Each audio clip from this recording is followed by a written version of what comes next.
Dean Van Wyk and Laura Christensen for their unyielding commitment to be in the service of graduate students and to engage our campus community and really, I think, the higher education community across the world in the very important discussion of what is next in higher education. So as Dinku would just briefly describe the Social Impact Fellowship Program, I would just like to add a couple of extra things. As an alumni of that program, I would have to highly encourage every grad student at Princeton to check it out and to really value the one-on-one mentorship and the custom design internship aspect of this program that is really a unique opportunity to take advantage of. So I would now like to ask our panelists to introduce themselves. We're going to start with Leanne. Hello, everyone. Leanne Clark Shirley. I'm a gerontologist by training and Vice President of Programs and Thought Leadership at the American Society on Aging. Thank you so much, Leanne. Farah, can you please introduce yourself? Sure. Hi, I'm Faru Garamani, Associate Vice President for Research, Innovation, and Sponsored Programs at EDGE. In my role at EDGE, I'm engaged from a research and workforce development perspectives and serve as a strategic advisor to higher education leaders to help translate vision for supporting collaborations and innovation into actionable strategy, leveraging regional and national advanced technology resources. Great. Thank you so much, Farah. Iris? Hi, happy to be here. My name is Iris Palmer. I'm Deputy Director for Community Colleges at New America. We're a think tank in Washington, D.C. Great. Thank you so much, Iris. Pallavi, one of our grad students and alumni of that program. Hi, everyone. My name is Pallavi Puttapati. I'm a sixth-year PhD candidate in the History of Science program, and I was the program development intern at ASA, which is where Leanne works. Great. Thank you so much, Pallavi. And Tianxia, another grad student and alumni of the program. Hi, I'm Tianxia Xiao. So currently a fifth-year graduate student at the chemistry department. And for this social impact fellowship, I was together with Tech United, but I also collaborated with NG EDA and NG Edge under the guidance of Foro, and glad to see everyone here. Great. Well, thank you so much. I'm very excited for the conversation and to learn from your experiences. And I'd just like to start with a very general question for both mentors and fellows.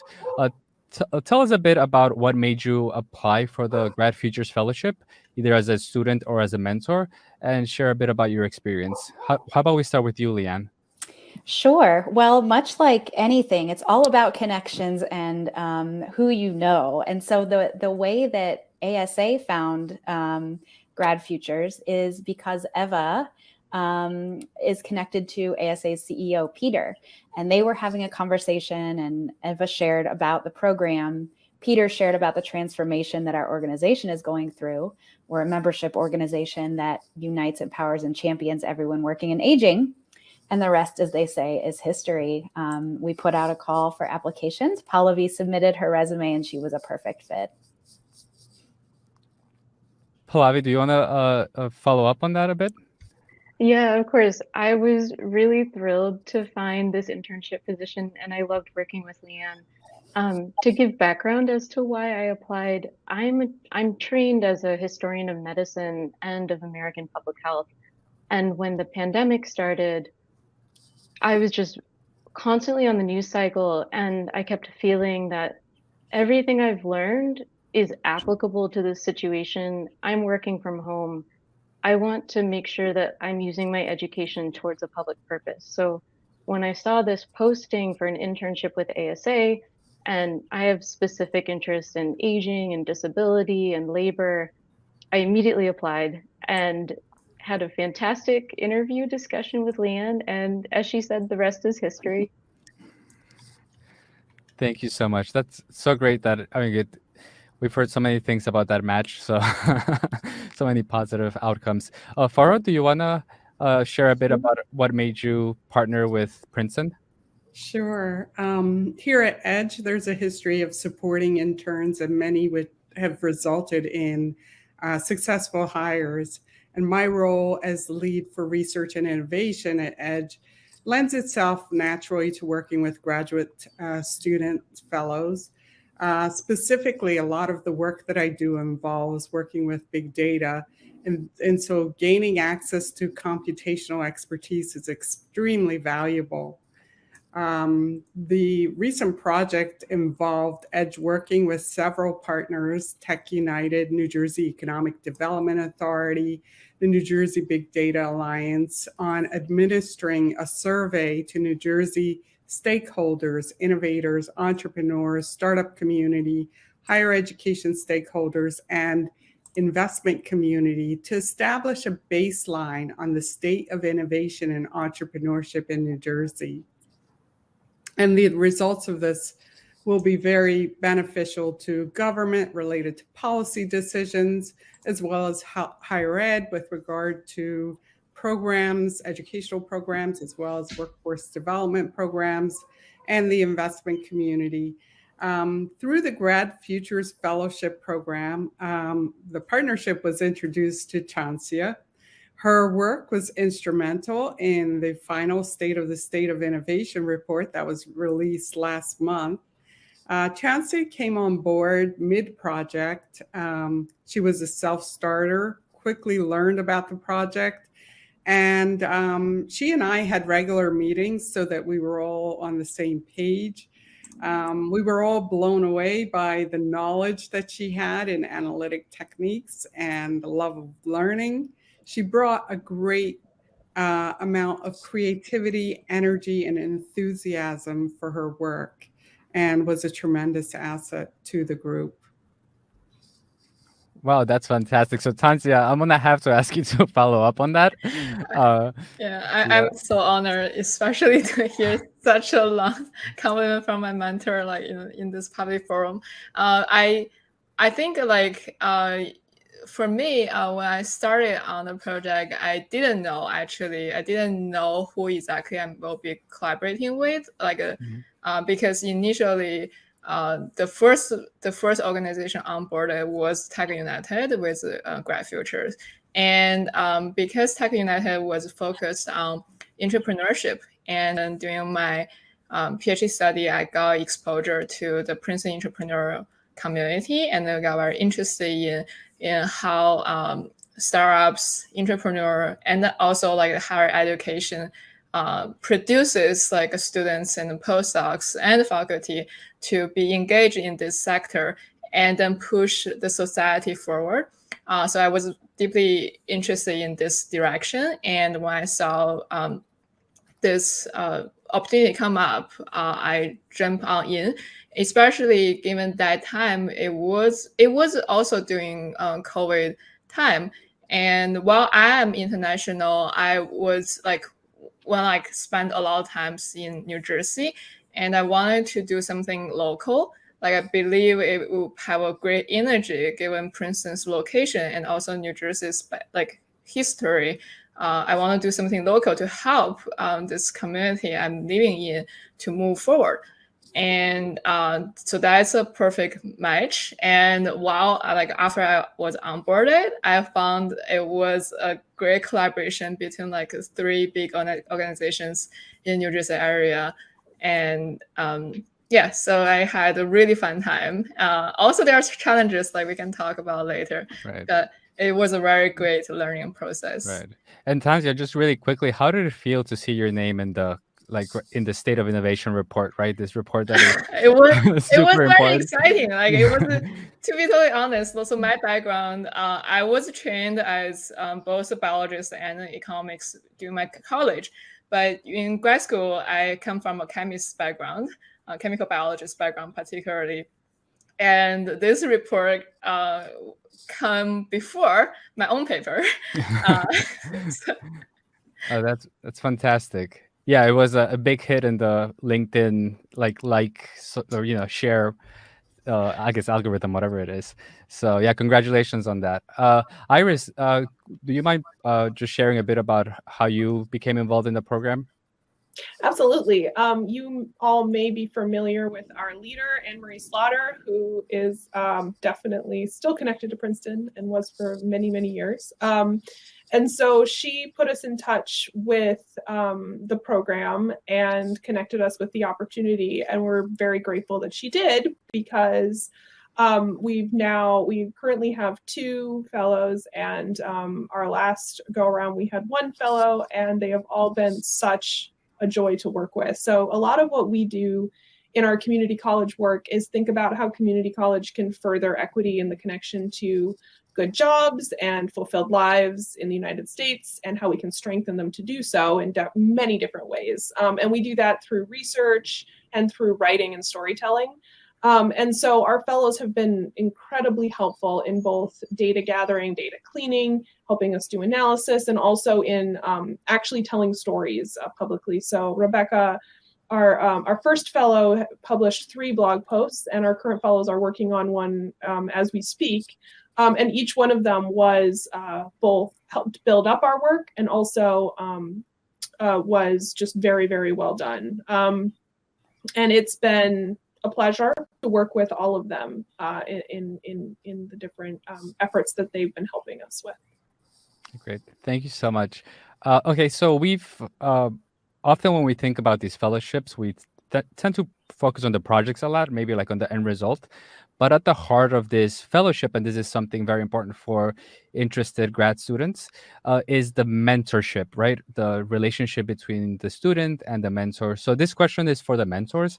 How has this program impacted your visions as a mentor, or how has this changed your perspectives? How about we start with you, Leanne, again? Sure, thank you. Being out of academia, I've often missed working with students, and I do here and there sometimes, but it was so great to have Pallavi's curiosity and energy and willingness to go beyond the subject matter expertise she was studying and learn some new skills on the way, and get a little bit uncomfortable with some writing assignments. So for me as a mentor, it was just a great reminder of the two-way nature of mentorship. There's so much I learned from working with Pallavi, and so much that she contributed to the organization. And in addition to, giving some opportunities to her for her own growth. So mentorship is, I think, at its best when it's mutual and two-directional, which it definitely was. Yeah. Farah? The role of trusted advisor and role model is extremely rewarding. It's an opportunity to help the mentee in developing skills and getting exposed to real-world experience. Some of the areas that really provide growth opportunities for the mentee are increased self-confidence, developing communication skills, growing a personal network as far as, internal to the organization, as well as external to the organization, and getting exposure to new and different perspectives. And in this particular case, we had a whole team with different organizations. So getting that exposure and experience working with various teams. And Chancia entered the team in mid-project. So, there was a lot that was happening that she had to pick up on.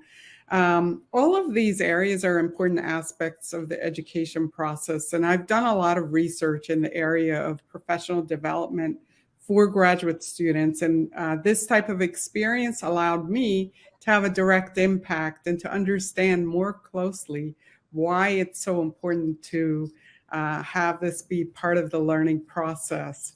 Some specific areas of learning included understanding myself better, my leadership and communication skills and style, communicating clearly the goals and gaining exposure to new and different perspectives. I learned quite a few different techniques for presenting data from Chancia, and again, the fellowship just brings in a fresh energy to the environment and to the project. Great. Thank you so much. Iris, do you mind sharing? Absolutely.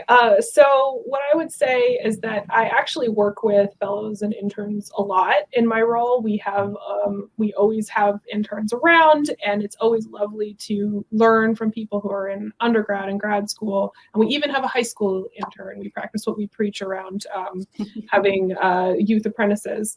However, like what I thought was really stood out about this was how interested and how engaged and how incredibly good Rebecca was at taking what she had learned at Princeton and bringing it to a completely different context.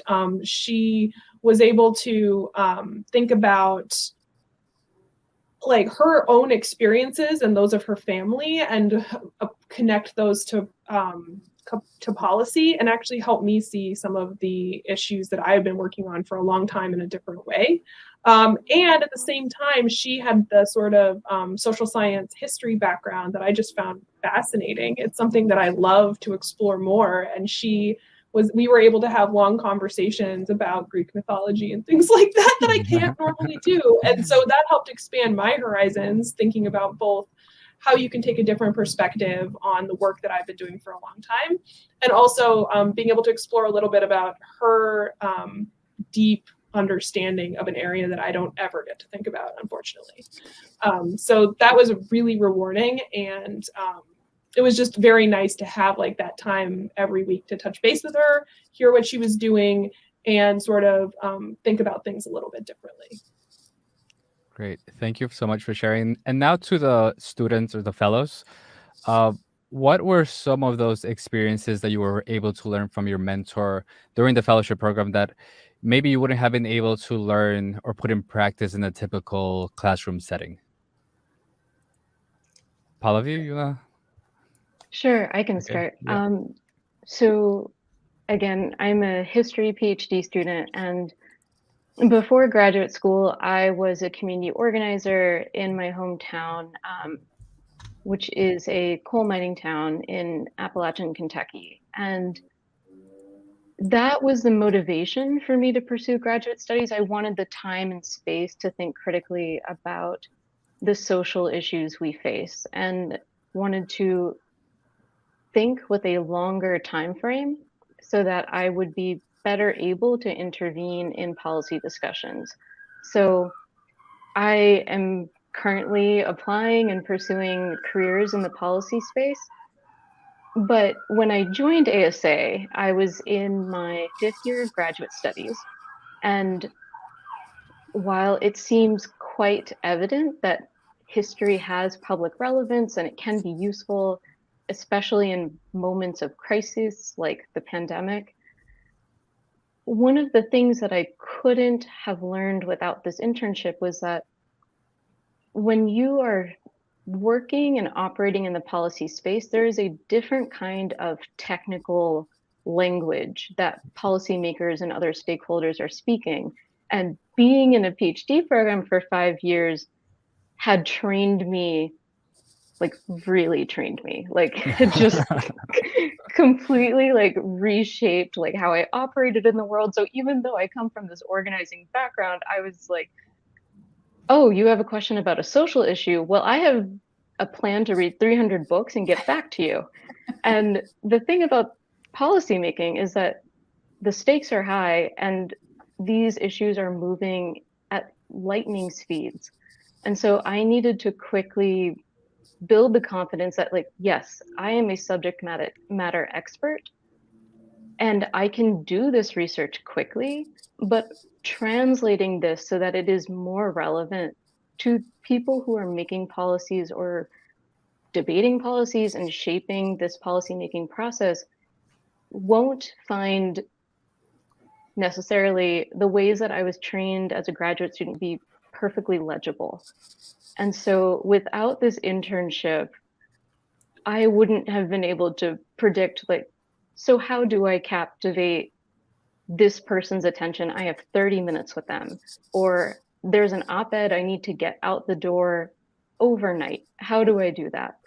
And so to other PhD students who are interested in more socially motivated career paths beyond academia, I would say that without tangible experience, it's hard to prepare to make that pivot. Right.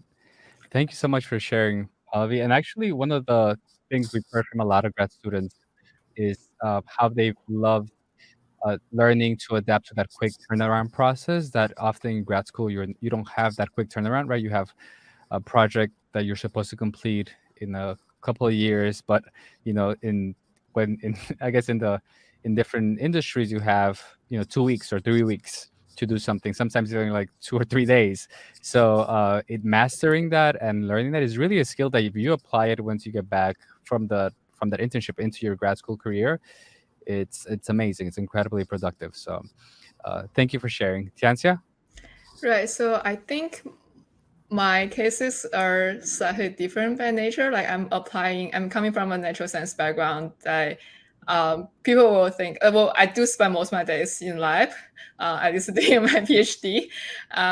So for me, it was very interesting. And then also was my goal to apply my skills, apply especially a lot of the transferable skills from my graduate study to a not completely different set of questions. And also through like analysis to learn more of the big picture thoughts from my mentors and that had been collaborating on this project. So that's my so before starting the project, that was my goal, and that's something it's not natural to come out of my PhD study, like for example in chemistry, although my project has been very collaborative in nature, but even for my scientific projects, but then it's like specific by the subject. And I want to also show that there are a lot of transferable skills and that can directly apply to including like social sciences, like in a different context, and then it's totally transferable. It's maybe like a bit mission driven, like in my case. I do want to show that, and then in this fellowship, I did demonstrate this transferable skills, like for people who have all this background in data analysis. It's and then not maybe particular to a subject, but that kind of skill can still apply to a different like social issue once like I was brought in and also mentored and then learned about this big picture goal, and then also this like the background behind all the survey and the project. And I think that's my biggest learning in terms of fulfilling my learning goal, and also learned more. I did learn more because I have no idea that I will be able to sit on the same table with so many nonprofit stakeholders in New Jersey. Particularly, there was a part that probably not directly involved in the report, but in the middle, I was interested in was New Jersey's policy, and Flora encouraged me to connect with one of her contacts at the government, and I scheduled a interview with this like governmental advisor who knows a lot about the New Jersey tax credit and the New Jersey innovation programs that has been also the policy background behind it. I was thrilled. Like I never got to interview anyone for my scientific projects, and now I get to interview, to ask something I'm interested about and learned more than what I ask eventually. So that's a great learning process from my perspective. Great. Thank you so much for sharing. So we've sort of learned how I guess some of the things that you've learned that you could have you learned during the fellowship that you wouldn't have been able to learn, I guess, in a typical classroom or setting. But how about some of the challenges during the fellowship? Are there any specific that were like more productive than others, or some like any specific one that you like to highlight as fellows that can also be, I guess, that were a positive learning experience and something that I guess that could be useful for other grad students to as they prepare for their internship?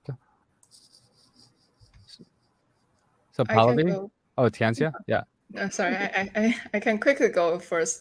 So I think there was a small challenge in terms of when I come in at the mid project, like the project has been going on. I was first trying to learn what has known by the team. And there are, so for data analysis, there are existing data analysis before I came in. And also, so for that part, I think was a little bit challenge that initially I need to quickly absorb a lot of information and also be onboarding with the team, provide a structure of timeline of like goal of a section of the report, although it is not final, but like I think it's a great, for me it was a challenge to quickly switch my mind out of the context of chemistry and then putting into to learn like everyone on the team and what they have done, and then be able to innovate upon what has been done and existing in the place. Great. Thank you so much. Pallavi? I believe I may have alluded to this in my earlier comments. The challenge that I found was temporal in nature.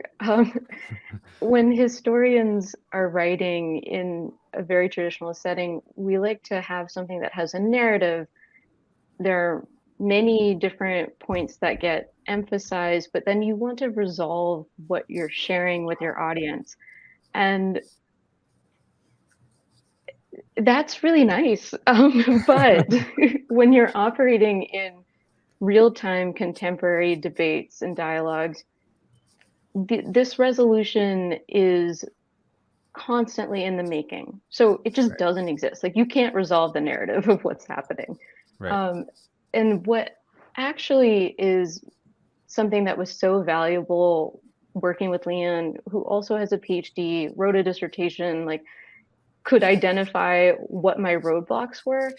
What Leanne did was reorient my mindset so that I could recognize that while my graduate training in history looks one way, the process of building a historical narrative is actually very complementary to the policymaking process.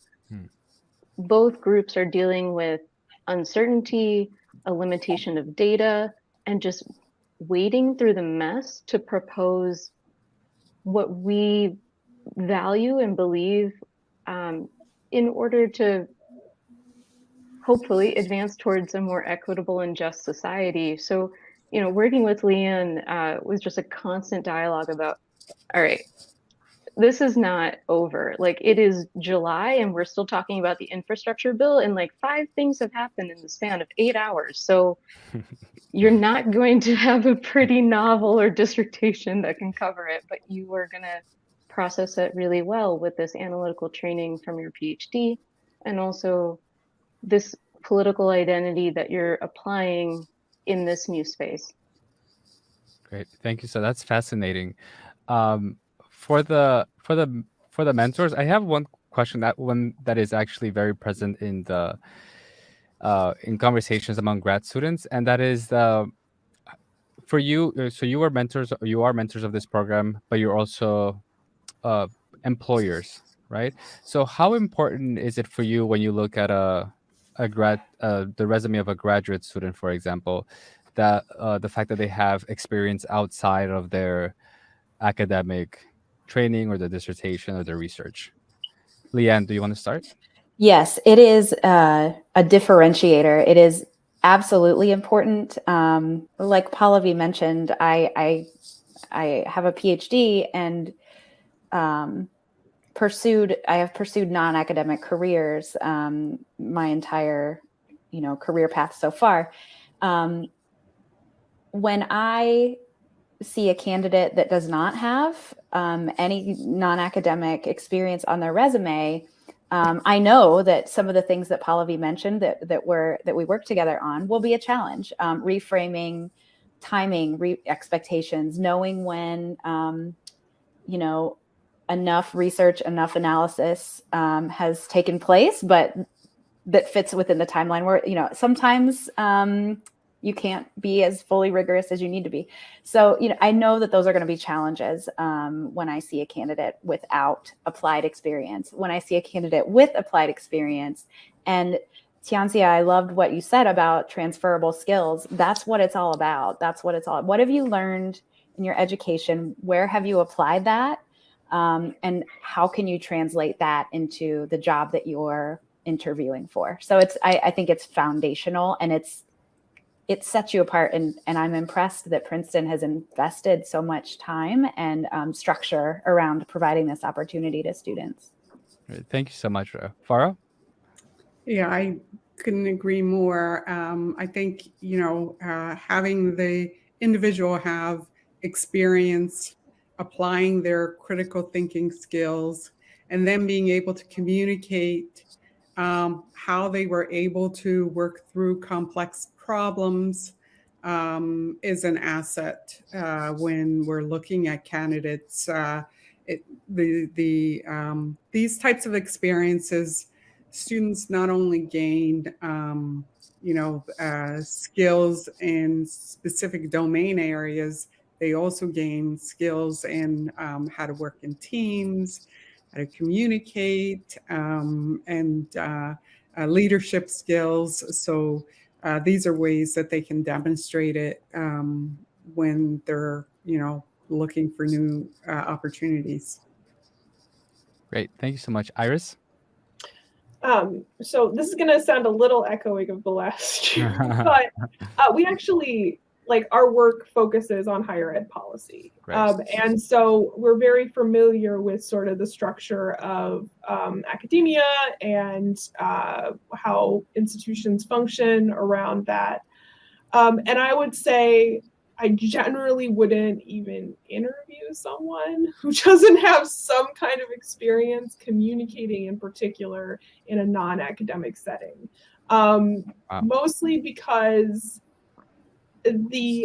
while the skills are transferable, I think the ability to write for policymakers and the public is just so different that it can be a huge learning curve.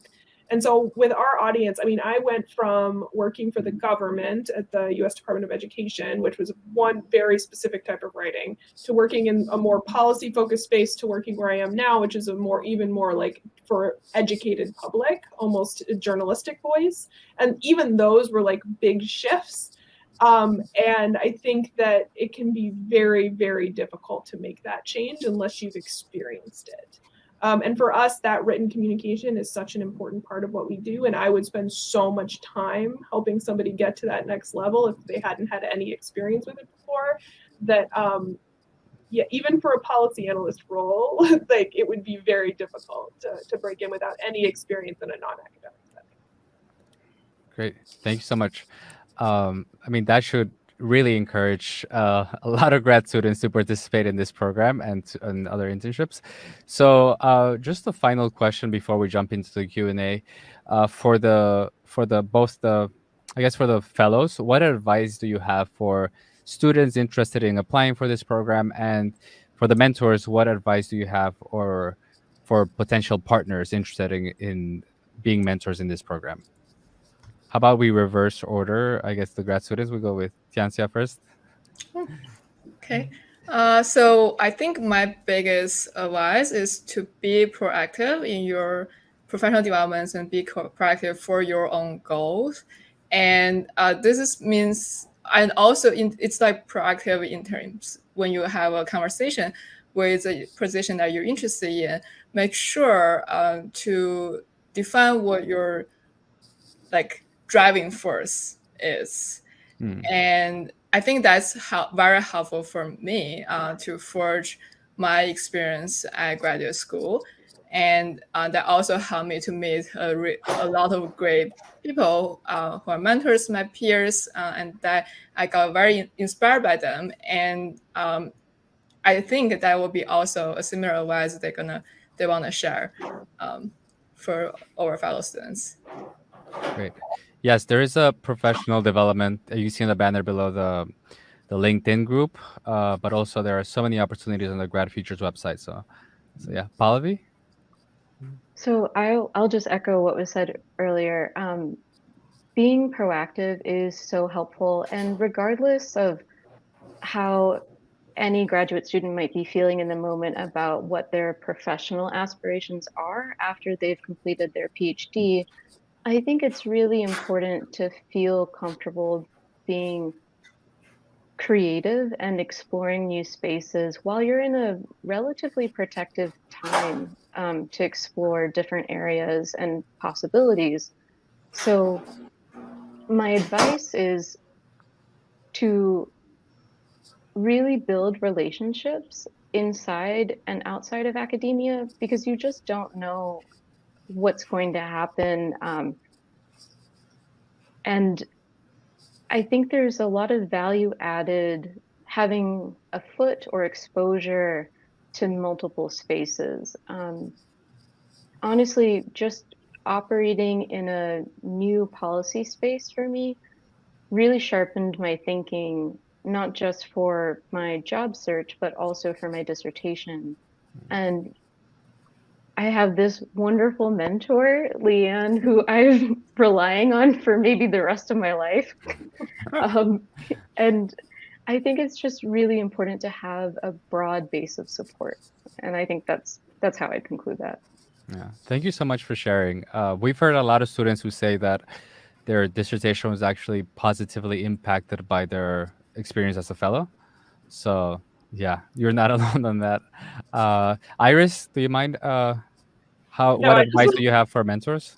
Absolutely. So just to add to that, though, Rebecca told me that she just loved having some time set aside every week to not think about her dissertation, and it made her better at thinking about her dissertation. And I was like, I am so glad to hear that. So for mentors, my advice would be participate in the program. I mean, these are incredibly intelligent, well-read, amazing people who are looking to really broaden their horizons in the way that the fellows here have just talked about. And I think that setting aside some pieces of work that both help them learn about some of these issues outside of academia and also helping them sharpen their communications in different ways can be incredibly valuable to you, and it also and your organization, while also being valuable to them. And it's really a win-win in a way that I think is very, very, very positive. The last thing I'll just say is that because the fellows are so capable and so good at what they do at Princeton, they're going to be very good at what they do for you. And that's really amazing. And they help broaden your horizons when you start talking to them about their history PhDs, which I loved. So that's also a really important thing, to talk to them about what they do every day with their work. Great. Farah? Yes, sure. So mentorship can take many forms: direct sponsorship, taking someone under your wing, relating with them, connecting, helping them reflect on their aspirations, and understanding how they can accomplish their career ambitions through practical experience. But mentorship doesn't always come naturally to everyone. So it's great to have additional resources for mentors, and forums like this are really great because we learn from each other and the experience that the different mentee-mentor relationships have had. It was mentioned earlier that it's a mutual relationship. It's a commitment on both the mentee and the mentor, for the mentor to make the investment of time and resources to provide the professional development experience, and for the mentee to provide value to the organization and the project. So both parties gain professionally, personally, and psychologically.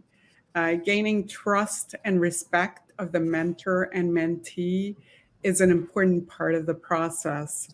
As a mentor, it's important to stay organized, plan ahead, communicate often and clearly.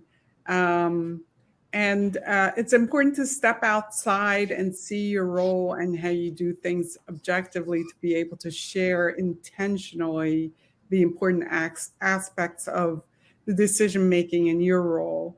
And when I look at my own mentors, authentic outreach, trust, respect, and communication are at the heart of successful mentor-mentee relationships.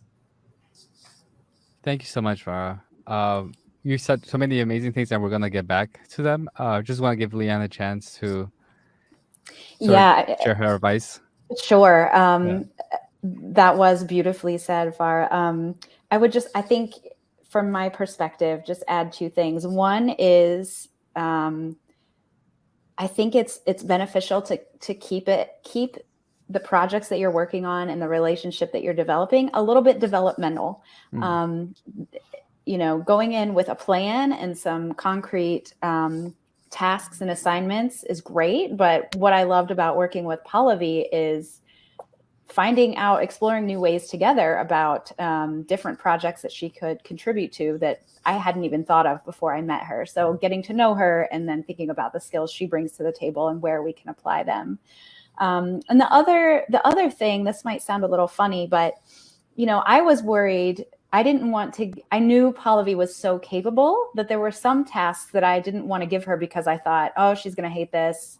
This is a little bit administrative in nature, but I think they were really helpful for developing that skill set of transferable skills. We don't in PhD school, it's rare to take a project management class. So this is a perfect place to do some of that administrative project management work to get that experience. Yeah.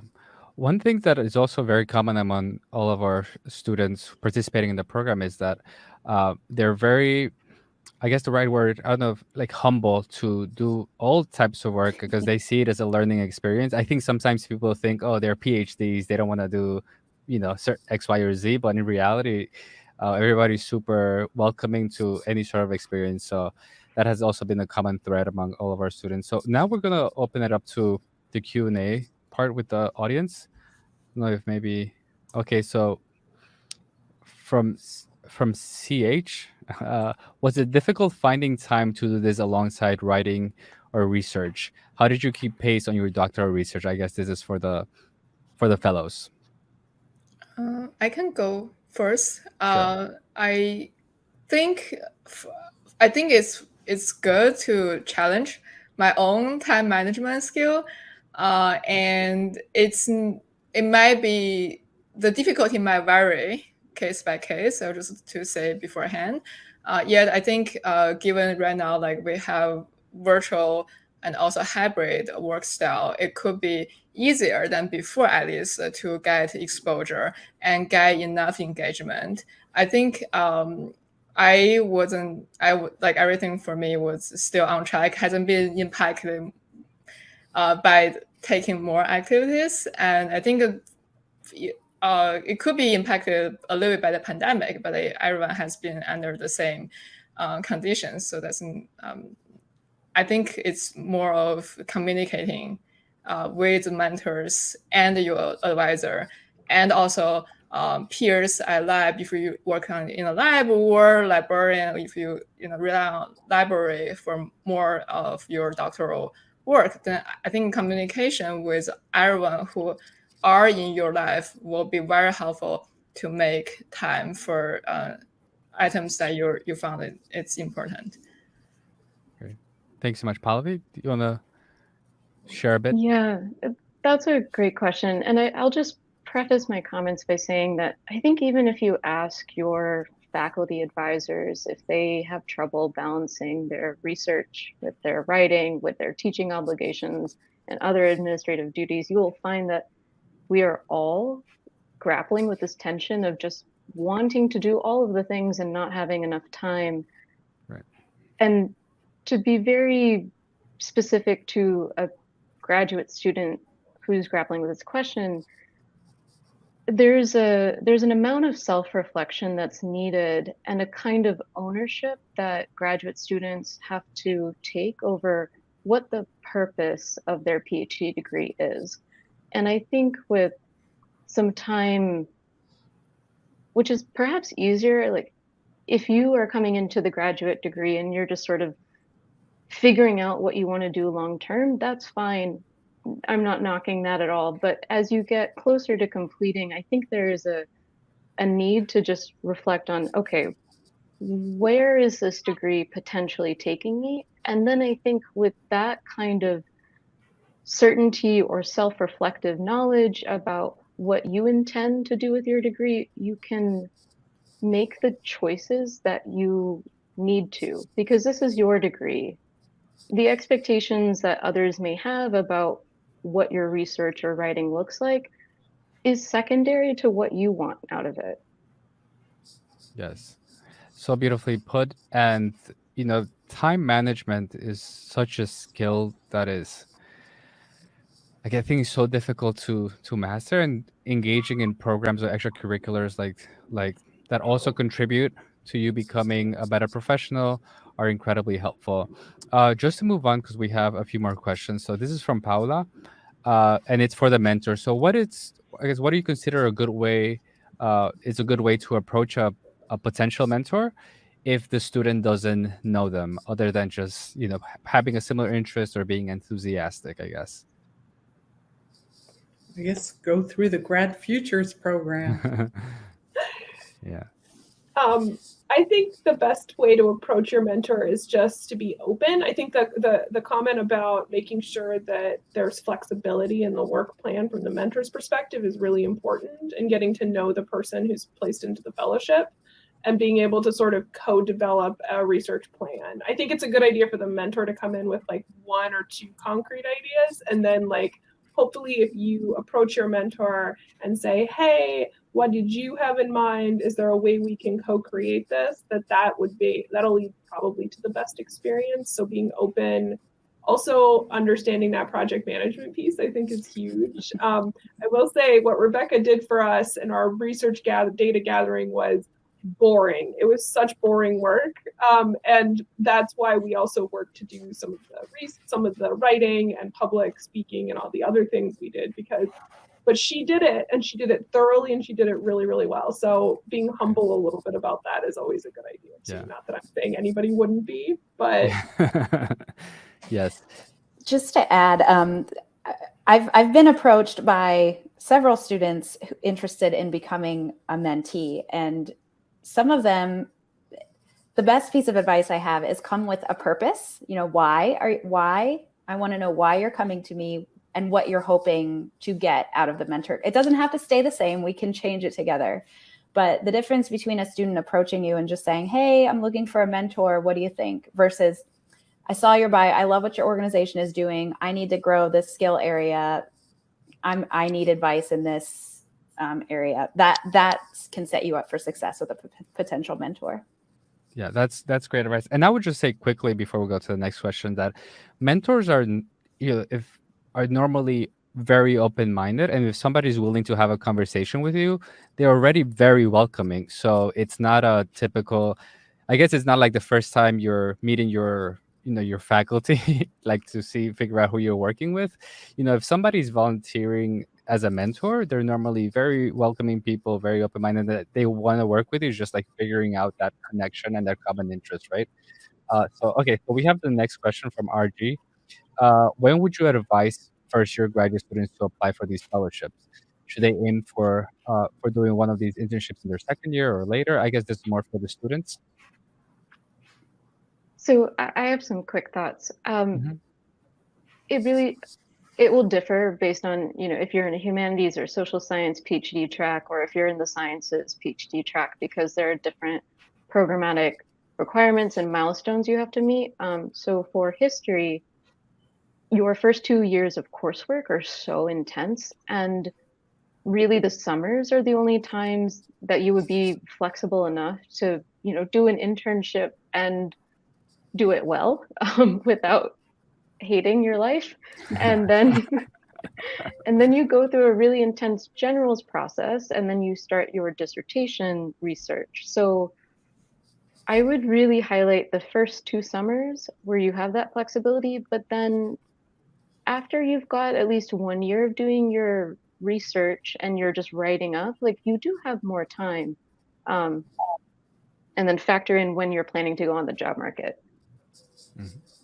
I share similar advice. I will think in most cases it will better to do a post general, and even in science, most people in science track, chemistry, for example, we now only have courseworks in the first 2 years. It was actually coursework the first year, teaching the second year, and we need to do research the moment we started grad school so that we can write a proposal in the second year.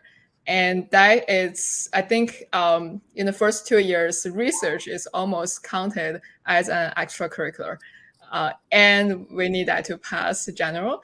So I do feel it will be better to either utilize the summer right after general, or just post general in post general in general. I don't know how.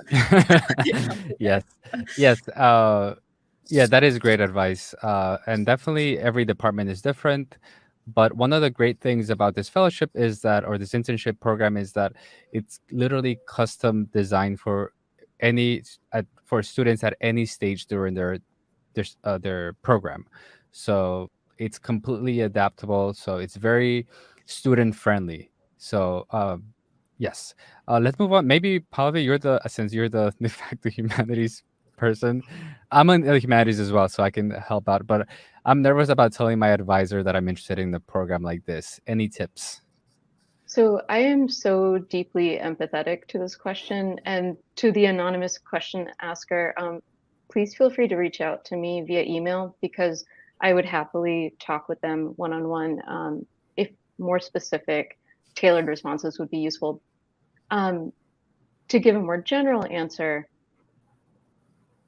if you are entering into a program and your advisors aren't fixed, but you know that you're potentially interested in non-academic career trajectories, before you decide on your advisors, do some research and ask older grad students about faculty members who have been supportive, or at the very least are not against you pursuing these kinds of opportunities. As you advance in the program, what you'll find is that your advisors will expect you to give them chapters, make progress, but you are the only person who's going to get you to the finish line. So at some point, I think, just to speak from my own experience, what I realized was that I loved and missed working collaboratively in a public policy space, working on social issues that mattered. And I knew that there was no way that I'd be happy in any other professional space. And so I dealt with some hesitations about my declaration that I would be pursuing policy jobs, but I'm so close to the end that it's like, what's going to happen? Like, I'm going to submit this PhD, and like, what are you going to do? Like, Yeah. But I am deeply empathetic to that. Yeah. So again, going back to what I said earlier, it's important to build a broad base of support. And if you can identify allies who are potential advisors, do that early on. And I think that will facilitate being really open and honest about what you hope to get by the time you graduate with your PhD. Yeah. And I would just add, as the other humanities person here, is that, yes, completely empathize and reach out via email. We can chat. But, it's so important to be honest with yourself, with your aspirations. The one of the best things about Princeton as a university is the people that you meet and the many opportunities you have to really transform your life.